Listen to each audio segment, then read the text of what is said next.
ना जाने वह कौन सी मनहूस घड़ी थी जब ये बुलाए नागहानी मेरे गले पड़ी थी। जिसे आराम में जान समझा वह आफते जान हुई, जिसे अमृत समझा वह विष के समान हुई। धोखा हुआ, कपट हुआ, परंतु इस मुसीबत से निकलना सख्त मुश्किल हुआ। सांप के मुंह में छुछुंदर, खाए तो कौड़ी, उगले तो कलंकी। पहले तो उसकी जली खड़ी सुनी, रहती कसर हनुमान पूरी कर गया। जब उसके एक साधारण से दूध का यह हाल है तो उसकी शक्ति का अनुमान लगाना सख्त मुहाल है।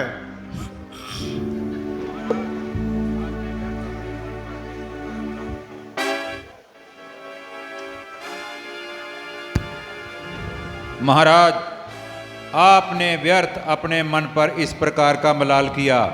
यदि हनुमान चोरों की तरह आकर लंका में फिर गया, वो उसने कौन सा कमाल किया। अरे महाराज, लंका के शूरवीरों का मुकाबला करना कोई बच्चों का खेल है। खैर, जो हुआ सो हुआ, अब इस बात का क्या जिक्र करना। अब तो आगे की रोकथाम की फिक्र करना है। पिताश्री, जब तक मेघनाथ इस संसार में मौजूद है, आपको व्यर्थ की चिंता करना बेसूद है। मैं वही मेघनाथ हूं जिसका हनुमान एक झटका भी ना सहार सका और मेरे सामने बिल्कुल भी दम ना भर सका। उसे उस केवल एक मामूली इंसान समझता हूं और भागना अपना अपमान समझता हूं। जो हुआ सो हुआ, अब इस बात की क्या फिक्र करना। यूं तो मुझे किसी बात का गम नहीं, क्योंकि मेरे शूरवीर आज भी किसी पहलू में किसी से कम नहीं। लंका के बहादुरों से मुकाबला करने का तमाम जमाने में दम नहीं। मान लो अगर वैसा रुक करे, जब वह नहीं या हम नहीं।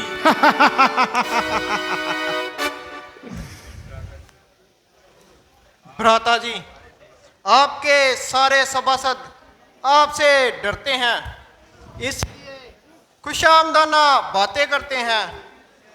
दुश्मन को कमजोर समझना मूर्खता है। भाई साहब, उनका बचाव इसी में है कि राम से मित्रता कर लें। जब उसके एक दूत की यह दशा है, तो ना जाने उन सलाहकारों के मन में क्या बसा है। चाचाश्री, बस बहुत हो चुकी, जरा चुप हो जाइए। यदि आपको उस रामचंद्र का अधिक भय है तो कहीं जाकर छिप जाइए। कुल पर चाहे कितनी भी तबाही मचे, मगर ऐसी जगह छिपना जहां आपकी जान बचे। शोक, आप जैसे निर्लज और कायर ना हमारी कुल में पैदा हुए होते और ना आज हम अपने भाग्य के रोते। जाओ जाओ, जल्दी जाओ, वरना मौत देख जाएगी और छिपने के लिए जगह भी ना मिल पाएगी। शोक, जिसने तुम्हारी बहन की दुर्गति की, तुम उसका ही समर्थन करो।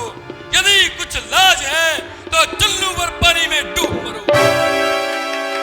ना समझ और गुस्ताख लड़के, तू इस प्रकार जुबान चला रहा है, पृथ्वी तथा आकाश के बुलावे मिला रहा है, किंतु बुद्धि और समझ अभी तुझसे कोसों दूर है।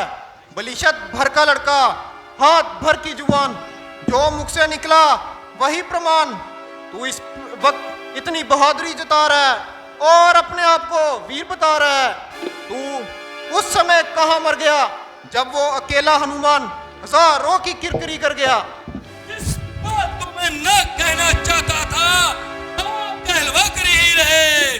चाचा श्री, इसमें भी आपकी ही साजिश थी जो हनुमान इस प्रकार भाग गया।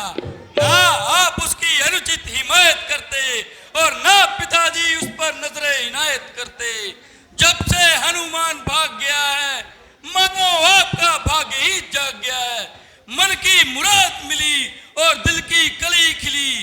मेरा दावा है कि हमारे साथ आपकी सहानुभूति केवल एक लोक दिखावा है, अन्यथा आपकी और रामचंद्र की मिली भगत चलती है तथा तुम्हारे जैसे देश और कुलद्रोही पर विश्वास करना सख्त गलती है।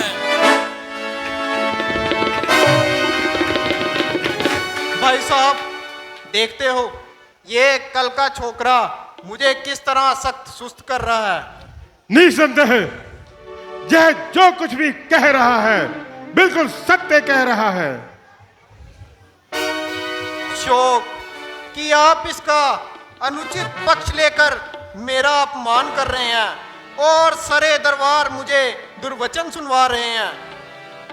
अरे निर्लज्ज, यदि मैं इसका पक्ष भी लेता हूं तो तेरी तरह शत्रु का वफादार तो नहीं और कौमी गद्दार तो नहीं। निसंदेह तेरी शत्रु के साथ गहरी साठगांठ है, इसलिए हमारी प्रत्येक बात तेरे नजदीक काबिल एतराज है। हनुमान की वकालत भी करने तू आ गया, जब मैंने उसका वध करना चाहा तो झट भी मैं पड़ गया। अब मेघनाथ ने उनके विरुद्ध युद्ध की सलाह दी, तू उल्टा के सर चढ़ गया। मैं हैरान हूं तुम मुझ पे इस कदर क्यों बगरता है और मेरी बर्बादी पर अपनी कमर कसता है। भ्राता जी, मैं आपके लिए अपनी जान तक देने को तैयार हूं, परंतु मैं आने वाली बर्बादी को टालना चाहता हूं। एक पराई औरत के लिए इतनी भयानक लड़ाई। लेकिन उनके मन में क्या समाई जो कारण ही सूर्पनखा की नाक उड़ाई। निसंदेह यही एक कारण है जिसने उनकी तबीयत इस प्रकार भड़काई, किंतु खामखा उनके सिर आई और अपने किए की सजा पाई। शर्म शर्म शर्म। भविष्य जरा कान खोल के सुन कि तेरे लिए किस कदर गैरत और लानत की बौछार है। मेरा प्रत्येक वीर मरने और मारने को तैयार है, सिर्फ केवल एक तेरी ओर से इंकार है, जिससे स्पष्ट है कि तू शत्रु का वफादार है और उनका कुलम कुलम खिदमतगार है। लानत है, धिक्कार है।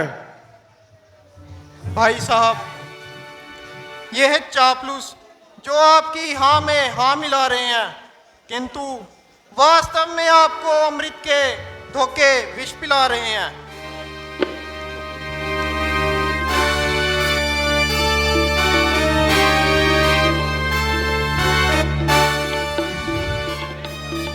अरे पापी मक्कार, तुझी क्षण जहां से चले जा, तेरे प्राणों की रक्षा इसी में है कि तू मेरी आंखों से दूर हो जा। चौबदार, तुम इसे मेरी आंखों से दूर कर दो।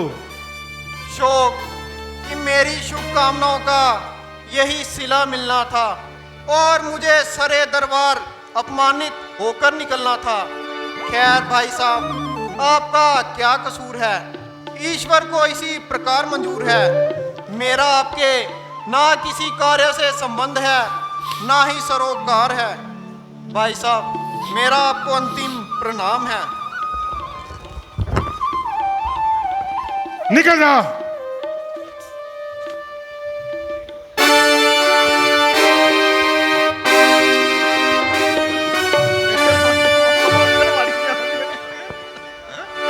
आज से मेरा और भविष्य का संबंध सदैव के लिए टूट गया और यह देश सदैव के लिए से छूट गया।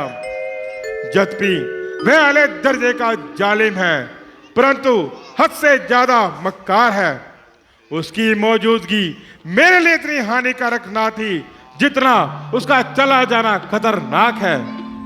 और जहां तक मेरा ख्याल है कि वह सीधा राम के पास ही गया होगा। अब मैं कुंभकर्ण के पास जाता हूं और उसे अपना हमदर्द बनाता हूं। दरबार बर्खास्त किया जाता है।